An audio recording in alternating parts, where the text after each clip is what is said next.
আসসালামু আলাইকুম সবাইকে।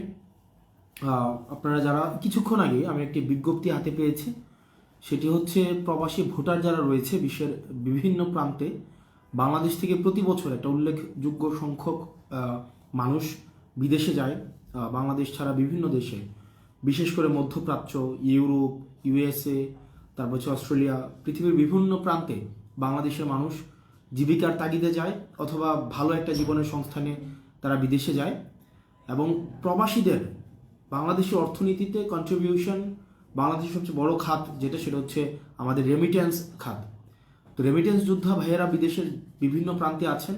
আপনাদের আজকে নির্বাচন কমিশন একটি বিজ্ঞপ্তি দিয়েছেন, আপনাদের এবার নির্বাচনে পোস্টাল ব্যালটের মাধ্যমে ভোট দেওয়ার শেষ সময় হচ্ছে 25 জানুয়ারি।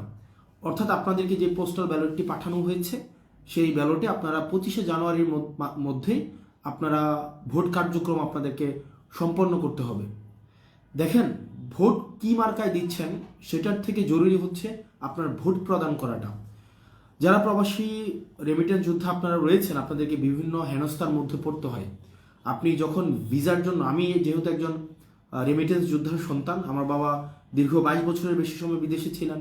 উনি মধ্যপ্রাচ্যে মূলত ছিলেন, উনি সৌদি, দুবাই, ওমান উনি ছিলেন দীর্ঘ অনেক বছর। অর্থাৎ আমি কুমিল্লা অঞ্চল একটা রেমিটেন্স যোদ্ধা অধ্যুষিত একটা এলাকার সন্তান। আমি দেখেছি আমার বাবা চাচারা বা যারা বিদেশে থাকেন, তারা যখন বিদেশে যাওয়ার জন্য পাসপোর্ট করতে যান, পাসপোর্ট করার সময় থেকে তাদের দুর্ভোগ শুরু হয়। পাসপোর্ট অফিসে দালালি, তারপর হচ্ছে ভিসা যখন তারা কিনতে যায়, সেই জায়গায় তাদের প্রতারণার শিকার হতে হয়। নর্মালি ভিসার দাম থাকে 2 লাখ টাকা, 1.5 লাখ টাকা বা সরকারি মূল্য, অথবা যেই এজেন্সির যে মূল্য থাকে সেটা থেকে দালালরা উচ্চ মূল্য নিয়ে থাকে, 5 গুণ 10 গুণেরও বেশি মূল্য নিয়ে থাকে ভিসার মূল্য। তারপরে যেই অর্থ দিয়ে তারা যেই চুক্তিতে তারা বিদেশে যায়, যে কাজের কথা বলে তাদেরকে বিদেশে নিয়ে যাওয়া হয়, দেখা যায় অধিকাংশ ক্ষেত্রে সেই কাজ দেওয়া হয় না। অথবা যেই বেতন বলে বিদেশে নিয়ে যাওয়া হয়, অধিকাংশ ক্ষেত্রেই তাদেরকে সেই বেতনটি তাদেরকে দেওয়া হয় না। এবং ভাষা না শিখে যাওয়ার কারণে তাদেরকে দুর্ভোগে পড়তে হয়, কাজ শিখে না যাওয়ার কারণে তাদেরকে দুর্ভোগে পড়তে হয়। এর সাথে যুক্ত হয় অ্যাম্বাসির অসহযোগিতা এবং এয়ারপোর্টের হয়রানি হেনস্থা তো আছেই। এই সকল সমস্যার সমাধান নিশ্চিতকল্পে আপনার ভোটাধিকার প্রয়োগটি গুরুত্বপূর্ণ। কারণ যখন যে সরকারি ক্ষমতায় আসুক না কেন পরবর্তীতে, সেই সরকার যখন অনুধাবন করবে যে আগামী বছর আমাকে ক্ষমতায় আসার জন্য এই ব্যালট, প্রবাসীদের ভোট আমার ক্ষমতায় আসার জন্য একটি গুরুত্বপূর্ণ ভূমিকা রাখবে, তখন প্রবাসীদের সমস্যা সমাধানের ক্ষেত্রে তারা আরও বেশি মনোযোগী হবে। এয়ারপোর্টের সমস্যা সমাধানে মনোযোগী হবে, প্রবাসীদের যে অ্যাম্বাসিদেরকে অ্যাম্বাসিতে যেভাবে হয়রানি করা হয় সেই হয়রানি নিরসনে মনোযোগী হবে, দালালদের নিরসনে মনোযোগী হবে, পাসপোর্ট অফিসের যেই দৌরাত্ম্য রয়েছে সেটি নিরসনে মনোযোগী হবে। অর্থাৎ আপনার যে অধিকার সেটি বুঝে পেতে হলেও আপনার ভোটটি আপনি প্রদান করুন, যে মার্কায় ইচ্ছা সে মার্কায় প্রদান করুন। কারণ আপনার পছন্দের প্রতিনিধিত্বেই যেন সংসদে গিয়ে আপনার অধিকার নিয়ে কথা বলতে পারে। কিন্তু যদি আপনি ভোট প্রদান থেকে বিরত থাকেন, তাহলে আগামী ইলেকশন পরবর্তীতে আপনার সমস্যার সমাধান কল্পে যেটি হবে সেটি উদাসীন থাকবে সরকার। এখন আমরা বিশ্বাস করতে চাই জুলাই গণঅভ্যুত্থানে প্রবাসীদের যেই ভূমিকা ছিল, রেমিটেন্স শাটডাউনের মধ্য দিয়ে এই অভ্যুত্থানে তাদের সরাসরি অংশগ্রহণ ছিল, ঠিক একইভাবে স্বাধীনতা পরবর্তী সময় এখনো পর্যন্ত রেমিটেন্স আমাদের অর্থনীতির একটা অন্যতম কাঠামো শক্তি হলেও এখনো পর্যন্ত প্রবাসীদের দুর্ভোগ লাঘবে সরকার এখনো পর্যন্ত দৃশ্যমান কোনো পদক্ষেপ নেয়নি। সেটি নেওয়ার জন্য আমরা বিশ্বাস করি ক্ষমতায় আপনাদের অংশগ্রহণ প্রয়োজন।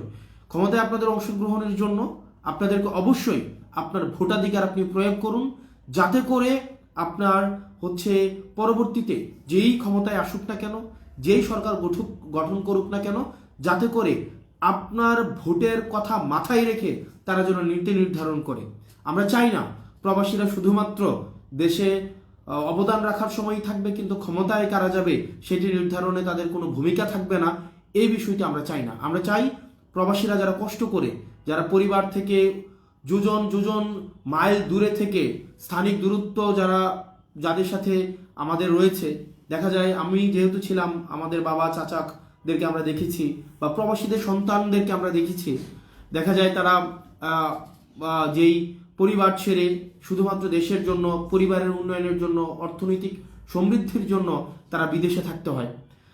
তো তাদের অবদানকে আমরা স্বীকার করি। তাদের হয়রানি বন্ধ হোক, এয়ারপোর্টের হয়রানি বন্ধ হোক, পাসপোর্টের দালালি বন্ধ হোক, ভিসা জটিলতা নিরসন হোক, অ্যাম্বাসির হয়রানি বন্ধ হোক, এবং বিশেষ করে অনেক প্রবাসী রয়েছে প্রত্যেক মাসে আমি 2-3টা এই বিষয়গুলো আমাকে ডিল করতে হয়। সেটি হচ্ছে যে প্রবাসী অনেক রেমিটেন্স যোদ্ধা আছে, বিদেশে গিয়ে হচ্ছে পরিবার বিচ্ছিন্ন একটি সমাজে তাদেরকে মৃত্যুবরণ করতে হয়। লাশটা আনার সময় দালালদের দৌরত্বের মধ্যে তাদেরকে পড়তে হয়। আমরা চাই না দালালদের দৌরত্বের মধ্য দিয়ে তাদের লাশে বাসায় ফিরে এসে বাড়িতে ফিরে আসার প্রক্রিয়াটাও যেন বন্ধ না হয়। সেজন্য প্রবাসীদের সকল সমস্যার সমাধান নিহিত রয়েছে আগামী ভোটাধিকার প্রয়োগের মধ্য দিয়ে। ইচ্ছা আপনার, আপনি কাকে সংসদে দেখতে চান, যাকে ইচ্ছা আপনি তাকে ভোট দেন, তবে আগামী নির্বাচনে অবশ্যই আপনি ভোটাধিকার প্রয়োগ করুন। আপনার ভোটাধিকার প্রয়োগ থেকে আপনি নিজেকে বিরত রাখবেন না, এবং সেটি সর্বশেষ সময় হচ্ছে 25 তারিখ। এবং রেমিটেন্স যুদ্ধে আপনারা যারা রয়েছেন, দেশটাকে আপনারাও আমাদের মতো ধারণ করেন, আমরা জানি। ইভেন অনেক ক্ষেত্রে বেশি ধারণ করেন। অনেকে আছে, আমি অনেকের সাথে আমার কথা হয়, যারা দেশে কখনো না আসলেও তাদের সমস্যা নেই, তারা অলরেডি বিদেশে প্রতিষ্ঠিত, তারা বিদেশে দেশ থেকে কিছু নিয়ে যাবে, তাদের এই ধরনের কোনো দেশের প্রতি এই ধরনের কোনো প্রয়োজনীয়তা তাদের নেই। না থাকা সত্ত্বেও দেশের প্রতি তাদের যেই আন্তরিকতা, দেশের প্রতি তাদের যেই অকৃত্রিম যে কৃতজ্ঞতা, দেশের প্রতি তাদের যেই দায়বদ্ধতা, সেই দায়বদ্ধতা আমাদেরকে আরো বেশি দায়িত্বশীল করে। কারণ তারা দেশকে দিচ্ছে, দেশ থেকে আসলে কিছু নিচ্ছে না।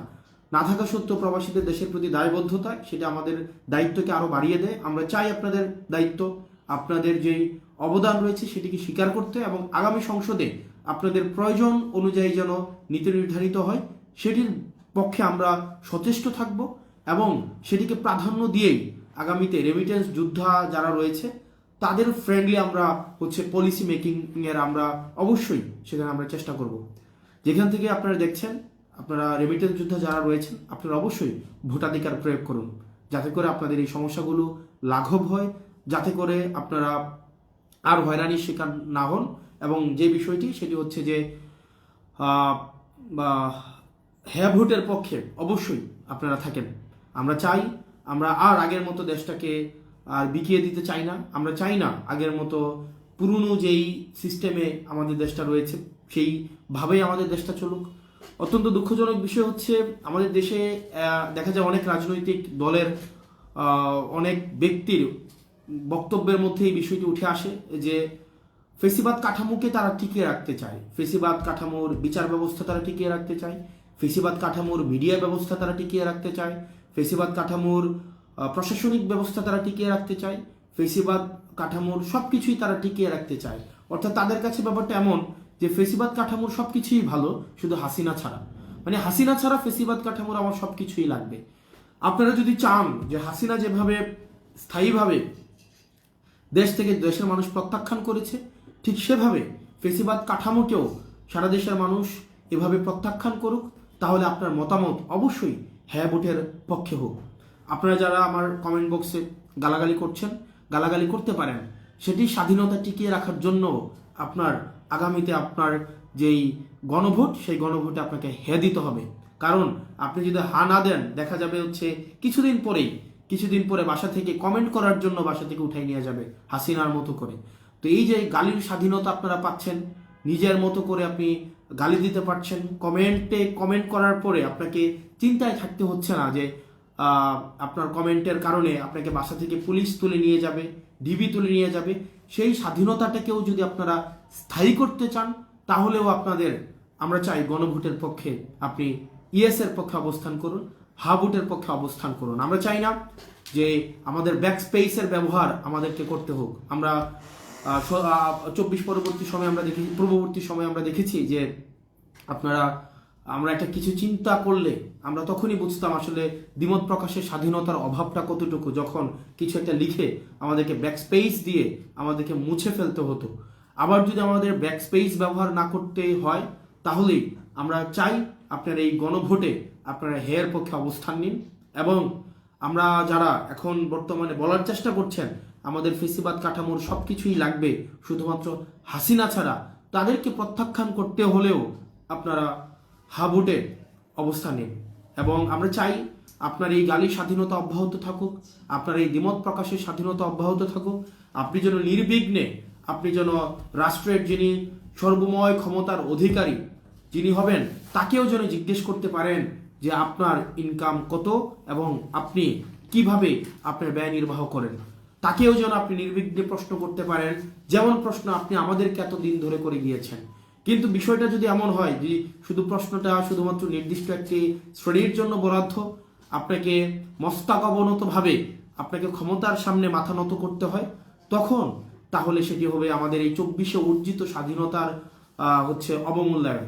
সেজন্য আমরা যদি স্বাধীনতাকে স্থায়ী করতে চাই, আমরা যদি প্রশ্ন করা অব্যাহত রাখতে চাই, দ্বিমত করা অব্যাহত রাখতে চাই, এই গালির স্বাধীনতা যেটি আপনি আমার কমেন্ট সেকশনে প্রয়োগ করছেন সেটি যদি অব্যাহত রাখতে চান, তাহলে অবশ্যই আগামীতে গণভোটে হের পক্ষে আপনার ভোটটা হোক। আপনারা ভালো থাকবেন, সুস্থ থাকবেন। সালামু আলাইকুম রহমতুল্লাহি ওয়া বারাকাতুহু।